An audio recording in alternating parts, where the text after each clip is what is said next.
just met her and I know more about her marriage than I know about your entire life in like 1 hour. You gotta give her credit. She sure. What's up, guys? Welcome back to my channel. So I'm here today to talk about The Real Housewives of Salt Lake City, Season 5, Episode 14, La Vida Loca. So in this episode, Bronwyn really opens up more about her relationship with Todd. So there's been some speculation like, oh, he seems controlling, like people comparing him to Tom Girardi on Beverly Hills, and just a lot of speculation about their relationship. But now we're learning from the horse's mouth itself, so to speak, that Todd has been unfaithful, and the way Bronwyn was talking about it was kind of troublesome. Like, I think you can really see that she's still hanging on to some of the values that she picked up from her Mormon upbringing, where, you know, you're supposed to put the man on a pedestal and really, like, dote on him, essentially. And while Bronwyn seems to have stepped away from the church and distanced herself, she still really holds on to some of that. She's, like, you know, making excuses for Todd. Like, she says that she feels pressured to, like, be the best version of herself, or else Todd might find someone else because he works 3,000 miles away from her 5 days a week. Like, a lot of these pressures and whatnot, and it just really seems like she's holding on to some of those, I guess, mindsets that she may have picked up during her upbringing, if that makes sense. So that came out, so we'll talk about that for a bit. And the other big part is that Lisa Barlow, and this is her trip, by the way, and she's like, oh, I'm so excited. It's gonna be the best day ever. Woohoo, Puerto Vallarta, blah, blah, blah. She is, like, on defense, and she's, like, actually crying. So whenever housewives cry and whatnot, it's always kind of like, are there any tears coming out? It's kind of what people have kind of resorted to, basically. But before Lisa even, like, began crying, I feel like you can kind of see her eyes welling up. You did see a tear come down later on the episode, so she is just on defense. She really does seem hurt by Angie's comment towards her, being like, you know, we know more about Bronwyn's marriage, or we know about your entire life, Lisa. And that really hurt Lisa's feelings, because she's like, I've talked to you about my family, my kids, God, like, I talked to you about all these things, and you're saying that it's all fake, none of it matters, like, what the fuck? So Lisa is really upset about that, in addition to the Angie shit, her bullshit with Bronwyn as well, and with Whitney. Lisa's just juggling a lot right now. But anyways, it is day 2 of the trip, and after some water aerobics, we see Whitney, Heather, and Angie discuss feeling bad for Bronwyn, basically, because the night prior, she and Lisa were getting into it. Bronwyn was really, like, you know, opening up how she felt, and Whitney mentions that Bronwyn just looked defeated, essentially. So I feel bad for her. And Heather goes on to say that, you know, she is still in shock because after Bronwyn, who, remember, she got mauled by a dog. Not just bit, she was straight up mauled on her arm and her leg, all this jazz. Apparently, when Bronwyn, you know, went to the hospital, she called Todd and he was like, oh, it's probably just a scratch, whatever. Like, he didn't go to the hospital. And it wasn't until he got a FaceTime call from Bronwyn's daughter, Gwen, that he was like, oh shit, it's very serious, blah, blah, blah. And again, I feel like I'm kind of guilty of this too. Like, when I hear, like, a dog bite, I kind of picture a little nip. Like, it doesn't register as, like, oh my god, this gruesome ass. You know what I mean? Like, it just doesn't register that way in my head, you know? I was thinking of, like, this tiny, like, a tiny little nip, if you will. Like, almost like a cat scratch type thing, you know? But, yeah, so Heather mentions that, you know, it's still not cool of him. He's her partner, and why isn't he, like, showing he cares, essentially? So Heather's kind of side-eyeing Todd about that. And Heather says that Todd is kind of mean and dismissive towards Bronwyn. And viewers have kind of picked up on that as well. They've been like, oh, you know, Todd is just so quick to, like, shut Bronwyn down. Bronwyn explained it as Todd has a very hard threshold for, like, bullshit, essentially. And once he hits that threshold, he's just done with the conversation. So also Bronwyn explains it away. Again, Bronwyn is making excuses for Todd. But at the same time, you know, Todd is a lot older. He is, you know, more of an old school kind of guy. I'm surprised that he even is okay with being on reality TV in the first place. Though I don't think he knew exactly what they were getting into, but this just doesn't seem to be his whole vibe. He doesn't seem to be, he's just not really with it, essentially. He was like grasping his pearls at Bronwyn engaged with the ladies. And mind you, Bronwyn wasn't even like going that hard. She wasn't really like, it wasn't some explosive ass blowout fight. It was just like an argument. But to Todd, it was like, oh my gosh, I've never seen that side of you. And it's like, it wasn't anything. Especially by housewife standards. Like, that was nothing, So Todd is just not really with it, essentially. So there's that. And Heather mentions that their relationship kind of reminds her of her own past marriage. Like, this successful guy who everyone likes, essentially, and he just kind of like, I don't want to say treats you like shit, but he isn't a good husband, essentially. That's kind of what Heather's getting at. Like, Bronwyn's husband, Todd, and her ex-husband are kind of just the same kind of guys. They're well-respected in the community, but they aren't present partners, essentially. And because of that, Heather says that she feels bad that she didn't understand that Bronwyn was like going through all this shit behind the scenes. So now Heather seems to be giving Bronwyn a bit more grace, essentially. At that point, Angie confirms that Mary is on her way, and everyone gets up and goes to get ready for a day out on the yacht. And before they depart, Lisa gives everyone little gifts. It's like a little tote bag filled with like little goodies and whatnot. And Bronwyn immediately shit talks it. Obviously, Lisa thinks I'm too bougie to function and I'm spoiled. So, like the grateful guest I am, I will accept this gift. Oh, my all my little favorite travel things in there. But I also am wondering, what would I use a canvas bag for? I would not. I don't. No. While everyone's on board the Sprinter van on their way over to the yacht, Meredith falls asleep. And Brittany is not surprised about this because she shares that all night long she heard Meredith crying and vomiting. And she relayed this to Heather, and she also adds that something is just off with Meredith. Now, fast forwarding a little bit, Meredith explained this away as like, well, first of all, I was not throwing up. And second of all, I was crying because I was upset about the slut shaming. Now, everyone online has kind of agreed that that's bullshit. So it's kind of like, what's really going on? Did something happen with Seth? Some personal things?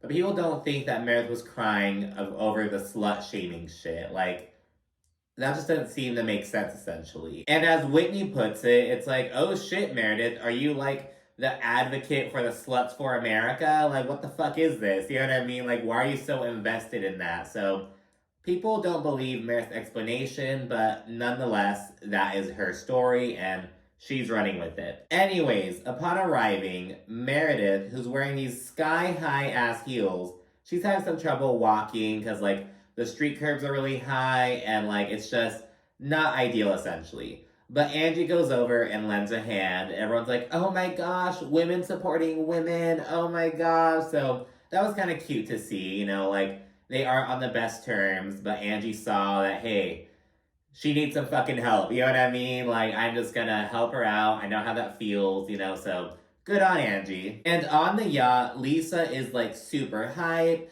Oh my gosh, it's gonna be a best day ever. Today's gonna be amazing. It's gonna be such a great day. Little does she know that at the very end of the episode, she'll be leaving the table in tears, declaring she's going home. Like, she has no idea. But right now, she is very optimistic. On the yacht, they're having a little dance off, all this shit. I knew I'd get a wiggle at the end.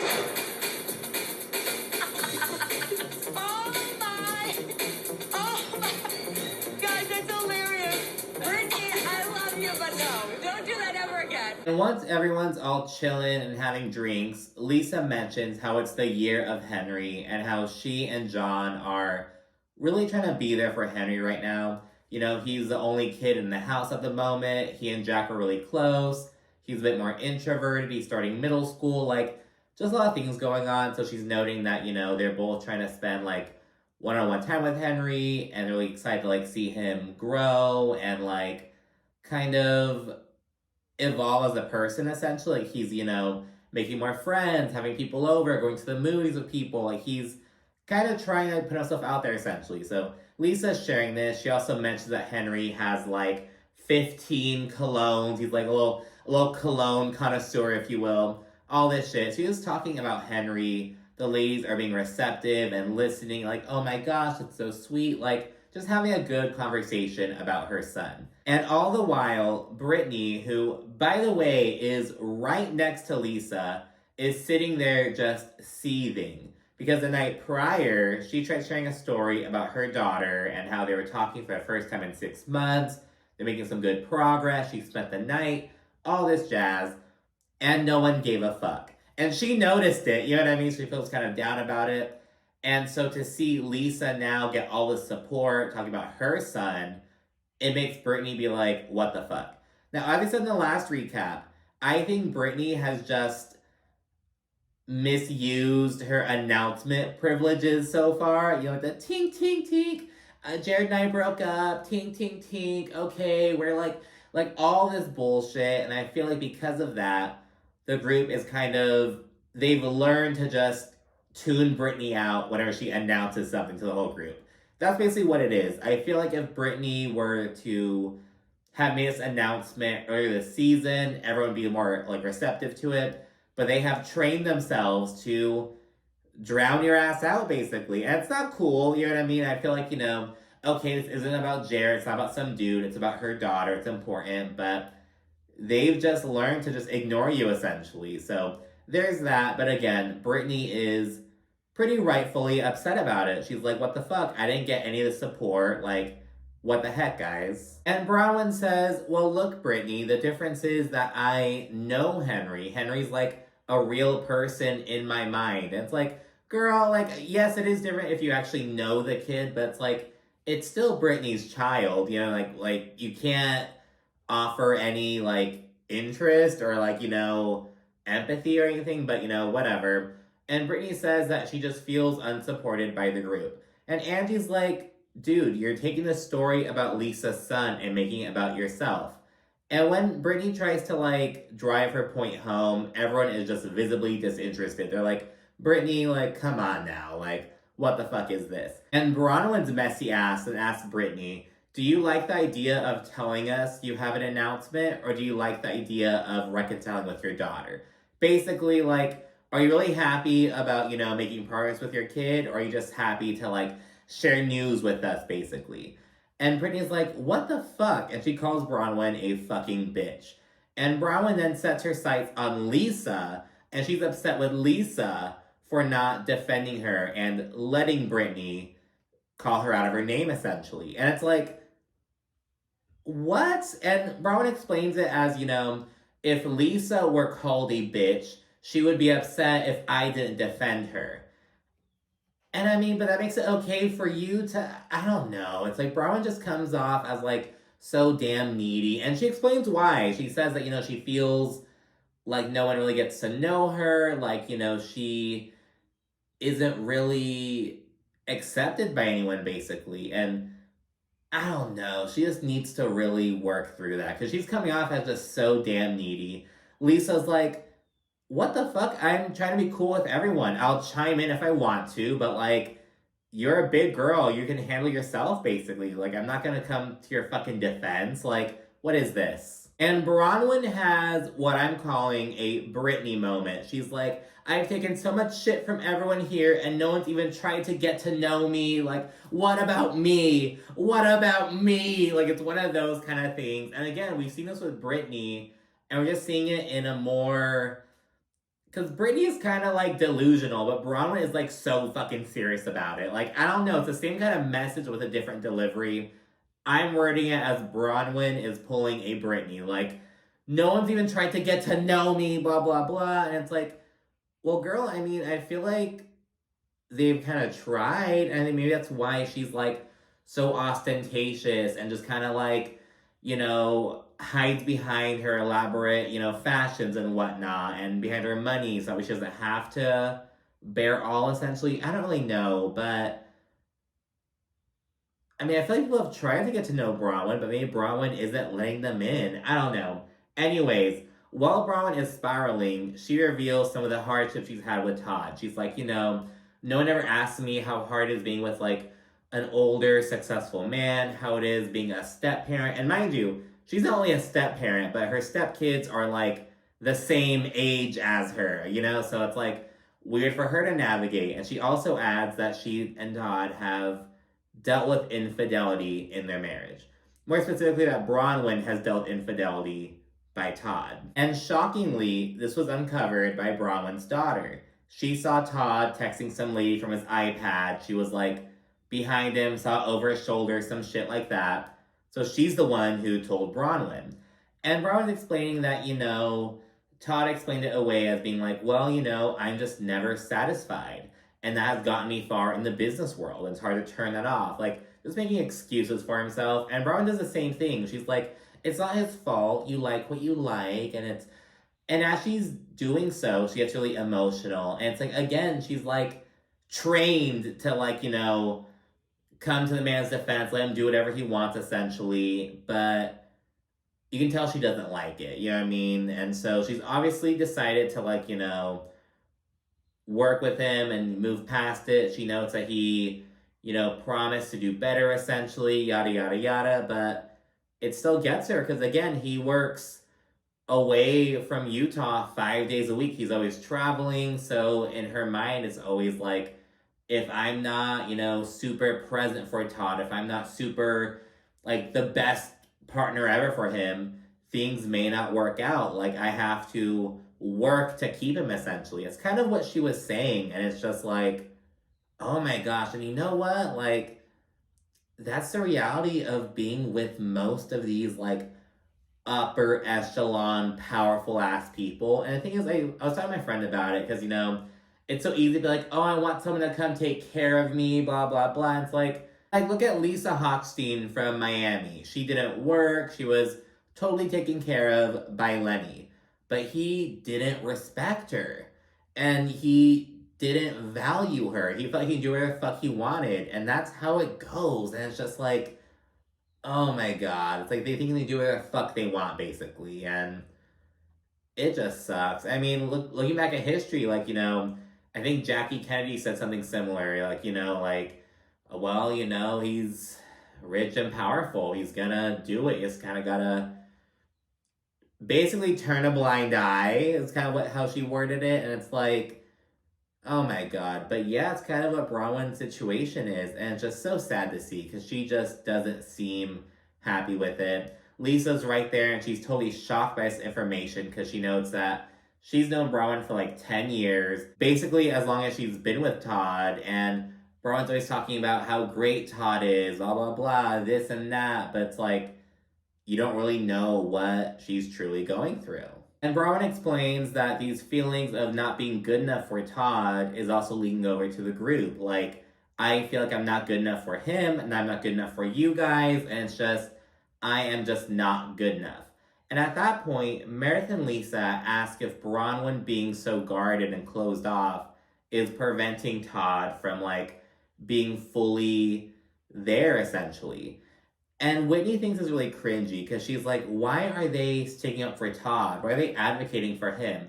Right now, all Bronwyn needs to hear us say is, fuck Todd. You know what I mean? Like, man, fuck that dude. Like, he shouldn't have done you like that, blah, blah, blah. That is all Bronwyn needs to hear. She doesn't need Lisa and Meredith to be trying to advocate for him. So I agree with Whitney. Like, there's a time and a place for everything. And it's like, this is not that time or place, you know? And Bronwyn admits that Todd probably means more to her than she means to him. And she also feels like a lot of people don't really know her. She feels like she understands Todd 100%. She knows who he is. But she feels like he doesn't understand her or know who she is. And same with her friends and whatnot. She feels like she doesn't really have that. Like, people who know her to her core.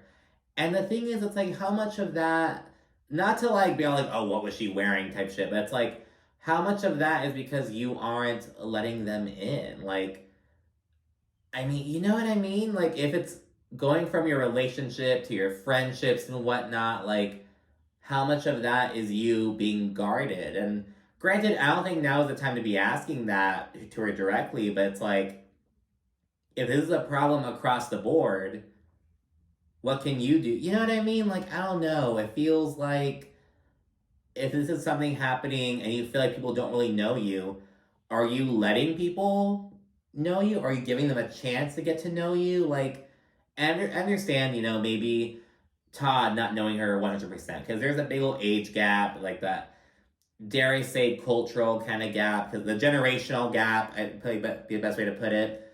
But it's also like you don't have any close girlfriends who know you super well. Like, I don't know. So I feel like Bronwyn needs to kind of examine that a bit more. And Heather really pours into Bronwyn, and she's like, you are good enough. And yeah, you know, we're conditioned to like put the man's needs first and to basically be like, oh, well, you know, he isn't addicted to drugs or porn. He's, you know, blah, blah, blah. Like, it's all good. I'm all happy, hunky dory, but that's not how it should be. So Heather really steps up and pours into Bronwyn, gives her some advice. Meredith and Angie also share how they kind of relate to Bronwyn's situation.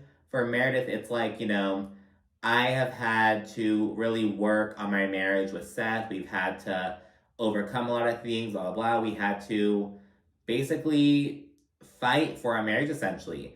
And with Angie, she notes that, God, what's his name? Sean. That Sean is a perfectionist, and he's always wanting to, like, open a new business, do something else. And Angie's like, no, let's slow down. I'm not 20 years old. I need to, like, we can't just keep opening business after business after business. So they kind of know about how it kind of resonates with them, essentially. And then here comes Heather, totally unprompted. She's like, Bronwyn, is that why you have so many dogs? Like, you feel like, you know, Todd doesn't really know you, like, you know, all this kind of shit. Like, is that why you have so many dogs, to, like, fill that gap in your heart, basically? It's like, oh my God, Heather. And upon exiting the yacht, Lisa tells Angie that Todd is gonna lose his mind once this airs. And she didn't really have much to say while Bronwyn was sharing her story, and Bronwyn's gonna mention this later on, but it's like, Lisa was very much just kind of taking it all in. I'm not gonna hold it against her, but Heather and Whitney were a lot more there for Bronwyn during her revelation than Lisa was. And mind you, Bronwyn is supposedly Lisa's good friend, but it's like, you're not really showing it, essentially. And again, the only thing you're sharing is like, oh, he's gonna be so fucking pissed. Like, okay, Lisa, like, oh my goodness, did you have to say that? Like, really? Anyways, though, back at the villa, Bronwyn tells Angie and Whitney that Lisa didn't appear to be very moved by her story. And, like, you know, she really wanted her good friend to, like, be more receptive and to, like, be there for her, essentially, to, like, be a shoulder for her to cry on, for lack of a better term. And Bronwyn also thinks that Lisa is doing just enough to make her feel uncomfortable on the trip, though not enough to, like, you know, be over or, like, egregious about it, but just enough to let Bronwyn know, you know, don't piss me off, bitch, basically. Bronwyn also thinks that Meredith basically told her to just shut up and deal with it and be grateful. Like, Todd's doing all he can. Like, you're just gonna have to deal with that. So she didn't really feel supported by Meredith either. And yeah, while Whitney, Angie, and Heather were really there for Bronwyn, she feels like Lisa and Meredith were defending Todd. And Whitney's theory is that they were doing so because they understand how it feels to be accused of being a cheater. So she's basically saying that, you know, they're about that life as well. They've both been accused of cheating. They've both been, like, in that position to, like, need forgiveness, apparently. And that's why they took Todd's side, essentially. They were able to resonate with his side more than Bronwyn's. And it's like, oh, Whitney, they're not gonna like that reunion, girl. And yeah, at that point, Mary arrives, and we learn that her son, Robert Jr., went off to rehab. And she notes that, you know, he wanted to go. She's like, she didn't force him, because you can't, like, force that shit. You have to be ready yourself, you know what I mean? And she says that he said he was ready to go. So she made arrangements, got to an out-of-state facility. So there's that, but she still isn't telling the ladies about what's going on. She's being kind of coy about everything, like, you know, oh, I just couldn't come right away, I had to come a day late, blah, blah, blah. But Angie knows what's up. And, you know, they just really have a strong bond, and they seem to really be leaning on each other, and it's really great to see. It seems like Mary and Angie have a lot of respect for each other and are true friends, so I really love that on a show like this. Angie is a positive person for me right now. Her spirit, her energy is just positive, and It's making me feel like everything's gonna be okay. I just feel good right now to be able to just see her and not even talk about it, not say anything about it, but we both know all about it. I'm going through this, but there's someone in this with me, and she's got me, and I got her. Everyone then gets ready for dinner, which is aimed at celebrating VIDA tequila. Whitney says it's like a cheesy commercial, basically. And while they're all at the table, Brittany asks Meredith how she's feeling, and she's like, I hope it's okay to say, but I'm asking because last night I heard you crying and throwing up. So she leaves it out there for everyone to hear, although everyone's kind of aware at this point already, because Brittany told Heather, Heather told Angie, and Angie told Bronwyn. Like, it's already kind of like worked its way through the group essentially, but now it's all out there. And Meredith confirms that while she was indeed crying, she was not throwing up. And Mary, who ordered the minestrone soup, is very troubled by all the throw up talk. She's like, oh my god, like, this is looking like throw up to me now. Can you please stop talking about this at the fucking table? She's just like so over it. And Meredith says that she was crying because she was upset about the slut shaming, which, again, no one believes. And Whitney shares her reaction in the confessional. Meredith and Angie made up at dinner last night. So to hear that Meredith went back to her room and was crying over the slut shaming, like, I had no idea that she's the advocate for the sluts of America. And once the slut shaming comes up again, Angie's like, well, Meredith, are we all good? Like, I just want to make sure that there's no lingering, like, bad feelings between us, because, you know, she just wants to check if everything's all good. Like, if you were so upset that you were crying about it, like, I just want to check that we're all good. And Meredith's like, no, I've worked through it, I moved past it, and I don't want to go backwards. And Lisa chimes in and says that she thinks Meredith should basically say how she really feels and not just brush it under the rug. And this upsets Angie, and she's like, Lisa, butt out, like, you don't need to intervene and, like, you know, interject and whatnot, like, just let us handle it. Don't meddle in my bullshit, basically. And they have a back and forth. Angie feels as though Lisa is trying to get in the middle and be the boss of everyone, essentially, while Lisa feels like Angie starts shit and fails to take accountability. So that's their little back and forth. And Whitney says that Lisa wants everyone to care about how she feels, but she doesn't extend that same courtesy to everyone else. Like, Lisa doesn't reciprocate basically giving a fuck.